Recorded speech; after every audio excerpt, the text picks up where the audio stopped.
वैरागी बने तो जग छूटे, सन्यासी बने तो छूटे तन, महाकाल से प्रेम हो जाए तो छूटे आत्मा के सब बंधन।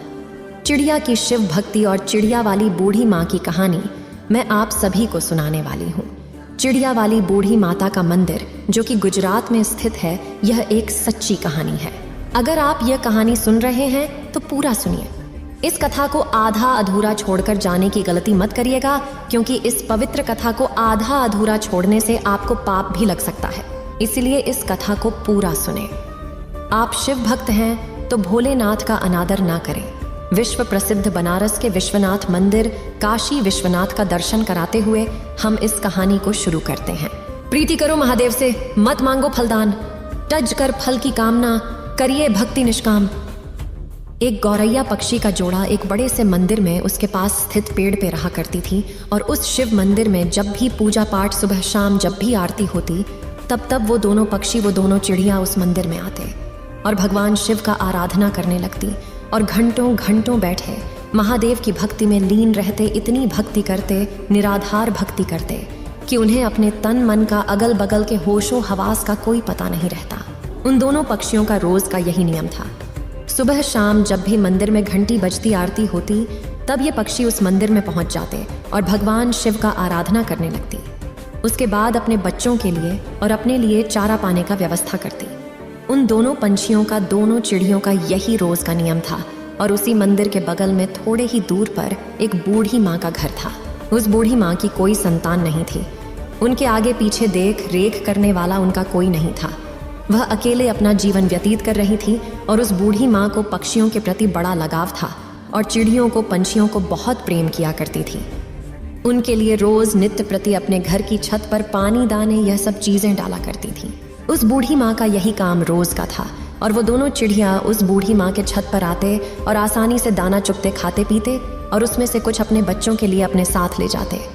इसी तरह उनका जीवन व्यतीत हो रहा था। उस बूढ़ी माँ के कारण उन चिड़ियों का पेट भर रहा था और साथ ही वह आराम से निश्चिंत भगवान शिव का आराधना कर पा रहे थे। अब इसी तरह दिन गुजर रहे थे। एक दिन की बात है, वो बूढ़ी माँ बीमार हो जाती है। वो अपने बिस्तर पर पड़ जाती हैं। उनका बहू बेटा तो कोई था नहीं कि उनका उपचार करता, उन्हें दवाई वगैरह लाता। अब बूढ़ी माँ बिना दवा के, इसी तरह बिना सेवा के बिस्तर पर पड़ी रहती। अब वो अपने छत पर दाना पानी नहीं डाल पा रही थी। अब जब वह गौरैया पक्षी उस बूढ़ी माँ के छत पर दाना चुगने के लिए आते तो वहाँ दाना पानी नहीं देखते हैं, तो वो सोचते हैं कि बूढ़ी माँ कहाँ चली गई, दाना पानी क्यों नहीं डाल रही है। इसी तरह 2 दिन बीतते हैं, 3 दिन बीतते हैं। धीरे धीरे वो बूढ़ी माँ कमजोर होने लगती है। बिना दवाई दर्पण के एक दिन उनकी मौत जाती है।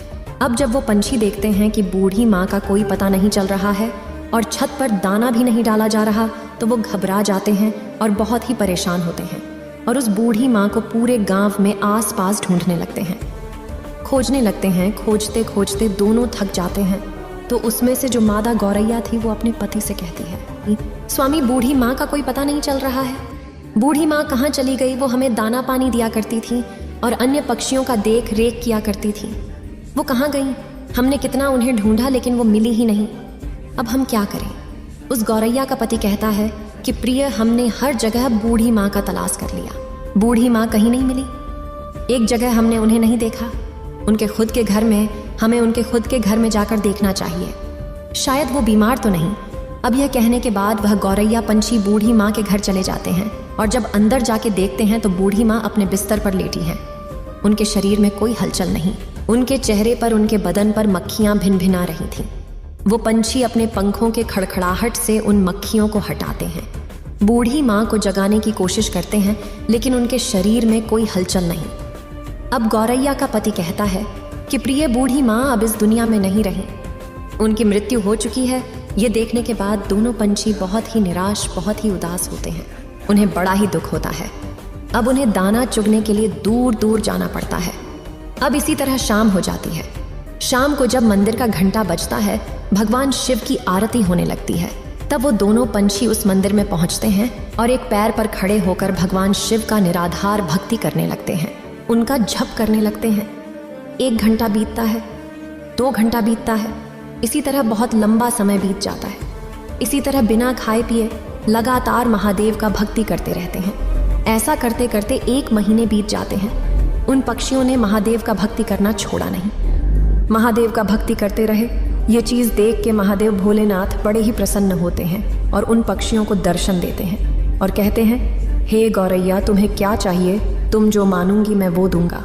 मैं तुम्हारी इस अखंड भक्ति से बड़ा ही प्रसन्न हूँ। छोटी सी जान होते हुए तुमने अपनी क्षमता से बाहर भक्ति किया है, इसलिए मैं बहुत ज़्यादा प्रसन्न हूँ। तुम जो मांगो मैं तुम्हें दूंगा। तब गौरैया ने कहा, हे प्रभु, हमें कुछ नहीं चाहिए, हमें बस एक चीज़ चाहिए। आप हमारी उस बूढ़ी माँ को, उस पुण्यात्मा को फिर से हमें लौटा दीजिए, उन्हें जीवित कर दीजिए, बस हमें यही चाहिए। भोलेनाथ ने कहा, हे पक्षियों, यह सृष्टि का नियम है। अगर जो मर जाता है वो कैसे जीवित हो सकता है? मैं सृष्टि के चक्र में कैसे बाधा बन सकता हूँ? तुम और कुछ मामलों तक उस चिड़िया ने कहा, नहीं भोलेनाथ, हमें कुछ नहीं चाहिए, हमें बस हमारी बूढ़ी माँ चाहिए और कुछ नहीं, आप हमें वापस कर दीजिए। तब भोलेनाथ ने कहा, पंछियों, अब वह बूढ़ी माँ का शरीर गल चुका है, उसमें से कीड़े निकलने लगे हैं, उनका शरीर क्षत विक्षत हो गया है, मैं उन्हें कैसे जीवित कर सकता हूँ? उनका शरीर ही ठीक से नहीं रहा तो उसमें प्राण कैसे फूंकूं?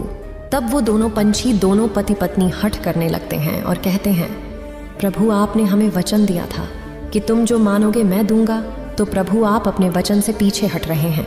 भोलेनाथ, आप अपने वचन से फिर नहीं सकते हैं। तब महादेव ने कहा, हे पंछियों, तुम्हारे हट और अपने वचन के आगे मैं विवश हूँ। अब इस प्रकार भोलेनाथ ने और उस बूढ़ी माँ के क्षत विक्षत शरीर को सही किया, फिर उसमें प्राण फूंक दिए। वह बूढ़ी माँ फिर से जीवित हो गई। अब अपने सामने भगवान भोलेनाथ को देखकर वह बूढ़ी माँ भाव विभोर हो जाती है, बड़ा ही प्रसन्न होती है। कहती हैं, हे प्रभु, मेरे जन्मों जन्म के दुख, जन्मों जन्मों के पाप आपके दर्शन मात्र से कट गए। आपने मुझे दर्शन दिया। हे प्रभु, मैंने ऐसा क्या पुण्य किया था कि आपने मुझे जीवित कर दिया? तब भगवान शिव ने कहा, हे बूढ़ी माँ, तुम्हें मैंने तुम्हारे कारण नहीं जीवित किया है, मैंने तो तुम्हें उन दोनों पक्षियों के लिए जीवित किया है। उन दोनों पक्षियों ने मेरा निराधार भक्ति किया, दिन रात बिना अन्न पानी ग्रहण किए मेरी पूजा की, एक पैर पर खड़ा होकर मेरा आराधना किया। इसी कारण मैंने उन्हें आशीर्वाद दिया। उन्हीं की वजह से तुम आज जीवित हो, इस धरती पर हो। वो पंछी कोई और नहीं, जो तुम्हारे छत पर जो गौरैया पक्षी का जोड़ा रोज दाने चुगने आता है, उसी ने ये भक्ति की है, उसी के कारण तुम आज जीवित हो। अब उस बूढ़ी माँ ने दंडवत प्रणाम किया और फिर भोलेनाथ वहां से अंतर ध्यान हो गए। फिर वह बूढ़ी माँ फिर से अपने छत पर दाने डालने लगी, पानी रखने लगी और वह पंछी, वह गौरैया पक्षी का जोड़ा उस माँ की छत पर आते और पानी पीते, दाना चुगते। तब उस बूढ़ी माँ ने उन गौरैया पक्षी से कहा, हे पक्षियों, तुमने मुझे जीवन दान दिया है, भगवान भोलेनाथ का आराधना किया, अपने दिए ना मानकर मेरे लिए मंगा। हे पक्षियों, मैं ये चाहती हूँ तुम मेरे घर पर ही वास करो और नित्य प्रति मेरे आंखों के सामने रहो। अब यह सुनने के बाद उस बूढ़ी माँ का प्रस्ताव वो दोनों पक्षी स्वीकार करते हैं और उस बूढ़ी माँ के घर आकर रहने लगते हैं। इसी प्रकार दिन बीतने लगते हैं और उस बूढ़ी माँ का चर्चा गांव गांव में फैलने लगता है, दूर दराज तक फैलने लगता है कि एक बूढ़ी माँ है जो मरकर भी जीवित हो गई और उनमें अजीब सी शक्ति आ गई है। अब इसी तरह उस बूढ़ी माँ के पास धीरे धीरे करके एक एक लोग, जिनको कोई दुख रोग होता, उनके पास आता और अपना कारण बताता। भगवान भोलेनाथ के नाम पर पूजा पाठ कर दिया करती, तब उन लोगों का दुख दूर हो जाया करता। धीरे धीरे लोग ठीक होने लगे। अब उस बूढ़ी माँ का ख्याति दूर दूर तक फैलने लगा और दूर दूर से लोग उस बूढ़ी माँ के पास अपना इलाज कराने, अपनी तकलीफों को दूर करने के लिए आया करते। अब इसी प्रकार बहुत दिन हो जाता है और वह बूढ़ी माँ जीवित उसी स्थान पर, अपने उसी घर पर समाधि ले लेती है। आज उसी समाधि स्थल पर उस बूढ़ी माँ का एक भव्य मंदिर है। वह मंदिर गुजरात में स्थित है। चिड़िया वाली बूढ़ी माँ के नाम से वह मंदिर जाना जाता है। उस मंदिर पर आपको गौरैया पक्षी का जोड़ा हमेशा देखने को मिलेगा और दोस्तों, उस मंदिर की बहुत दूर दूर तक ख्याति है। लोग कहते हैं किसी को भी कोई तकलीफ रहता है, कोई शारीरिक कष्ट रहता है, कोई रोग रहता है, तो वहां जाने कर भक्ति करने पर, पूजा पाठ करने पर वो तकलीफ, वो रोग ठीक हो जाता है। एक गौरैया पक्षी ने उस बूढ़ी माँ को कैसे अपने अखंड भक्ति से जीवित कर दिया। भोलेनाथ की कृपा से ही वह बूढ़ी माँ जीवित हो गई। वह बूढ़ी माँ लोक कल्याण करने लगी, तो दोस्तों हमें इस कहानी से एक सीख मिलती है कि हमें कभी किसी दूसरे पर निर्भर नहीं रहना चाहिए। जब तक बूढ़ी माँ जीवित थी वो दोनों पक्षी उस माँ पर आश्रित थे। उनके मरने के बाद वो पक्षी तिल मिलाने लगे कि हमें भोजन कहाँ से मिलेगा। अब इसी कारण उन्हें कष्ट होने लगा, क्योंकि उन्हें आदत नहीं था दूर दराज से भोजन खोजने का। उन्हें रखा रखाया भोजन मिल जाया करता था। इसलिए कभी भी कठिन परिस्थिति आने पर हमें अपने आप को तैयार रखना चाहिए। हमें किसी अन्य के भरोसे नहीं रहना चाहिए। आज वह व्यक्ति मेरे लिए है, कल नहीं रहेगा, तो मैं अपने आप को कैसे संभालूंगा यह सोचना चाहिए कि हम अगर भगवान का सच्चे मन से निराधार भक्ति करेंगे तो हमें उस भगवान का दर्शन जरूर होगा, तो हमारे पाप जरूर कटेंगे, हमारा दुख अवश्य दूर होगा। बस जरूरत है तो मन में सच्ची श्रद्धा की, सच्ची भक्ति की, जो उस गौरैया पक्षी ने किया। करता करे न कर सके, शिव करे सो होए, तीनों लोक नौ खंड में महाकाल से बड़ा ना कोई। उम्मीद है आप सभी को ये वीडियो अच्छी लगी होगी। अगर आप शिव के सच्चे भक्त हैं तो चैनल को सब्सक्राइब और वीडियो को लाइक करके कमेंट में हर हर महादेव लिख दीजिए।